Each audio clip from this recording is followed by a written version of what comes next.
हमें जीवा के साथ साथ कान क्यों मिले? अब आप कहेंगे सरल सी बात है, ताकि हम बात करने के साथ ही सुनना भी सीख लें। अब इसका एक और तात्पर्य है। पहले मुझे बताइए, स्वयं की प्रशंसा सुनना किस किस को अच्छा लगता है?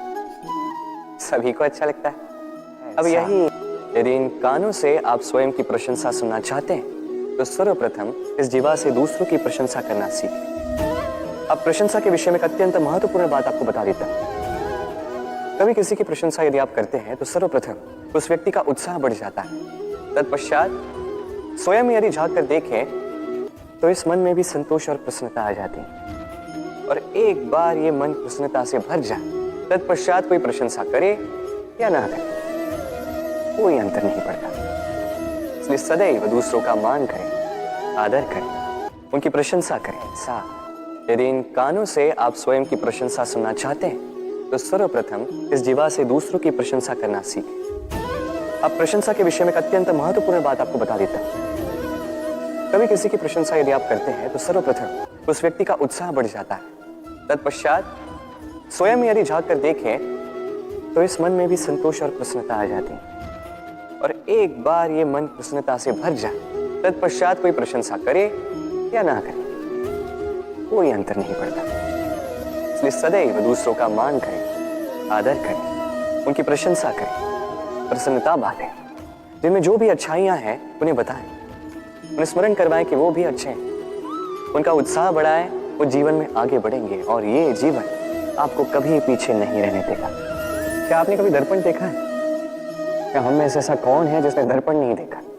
सभी ने दर्पण देखा है, दर्पण में स्वयं का प्रतिबिंब भी देखा है। किंतु किसने सोचा कि उस दर्पण के पीछे क्या है, उस प्रतिबिंब के पीछे क्या होगा? होता कुछ ऐसा है कि उस कांच के पीछे एक धातु की परत चढ़ाई जाती है, जिस कारण से जब हम देखते हैं तो हमें अपना प्रतिबिंब दिखता है। अर्थात इस प्रकार कर दिया गया है कि प्रकाश जिस ओर से जाता है उसी ओर पुनः वापस लौट के आता है, तभी वो दर्पण कहलाता है। यही है जीवन का सत्य भी। यदि हम अपना पूरा ध्यान केवल लक्ष्य की ओर केंद्रित करते हैं, यहां वहां नहीं भटकते हैं, तो न केवल हम अपना लक्ष्य प्राप्त करने में सफल होते हैं, बल्कि हम दूसरों का मार्गदर्शन करने में भी सफल होते हैं। तो क्या आप बनना चाहेंगे ऐसा व्यक्तित्व? चयन आपका है। पाना और खोना दोनों जीवन के अभिन्न अंग हैं। हम कुछ पाते हैं, कुछ खोते भी। कुछ स्वप्न साकार होते हैं, कुछ लक्ष्य अधूरे भी छूट जाते हैं। जीवन में ये होता है, हर एक के जीवन में होता है। किंतु जब भी हम किसी से मिलते हैं, हम कौन सी बातें करते हैं?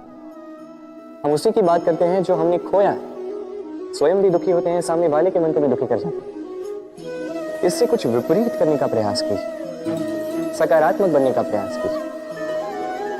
ध्यान उसी पर दीजिए, स्मरण केवल उसे ही कीजिए, महत्व उसी को दीजिए जो आपके पास है। जो आपके पास नहीं, उसकी आस में त्रास क्यों सहना? उसी की गिनती कीजिए जो आपके पास आज यहाँ वर्तमान में। जैसे मैं कंस मामा की गिनती नहीं करता जिन्होंने मेरा बालपन झंझोड़ा। मैं गिनती करता हूँ यशोदा मैया की, मेरे बलराम दाऊ की, मेरी राधे की, जिन्होंने मेरा जीवन संजोया। सोच, ये सोच सच बनकर सामने आती है, ये कठोर सत्य है। क्योंकि सोच ही वो बीज है जो सत्य रूपी पौधे को जन्म देता है, उसे विकसित करता है। अब सोचिए, यदि ये बीज ये अकड़े का हुआ तो ये छाया नहीं, ये केवल कांटे देगा।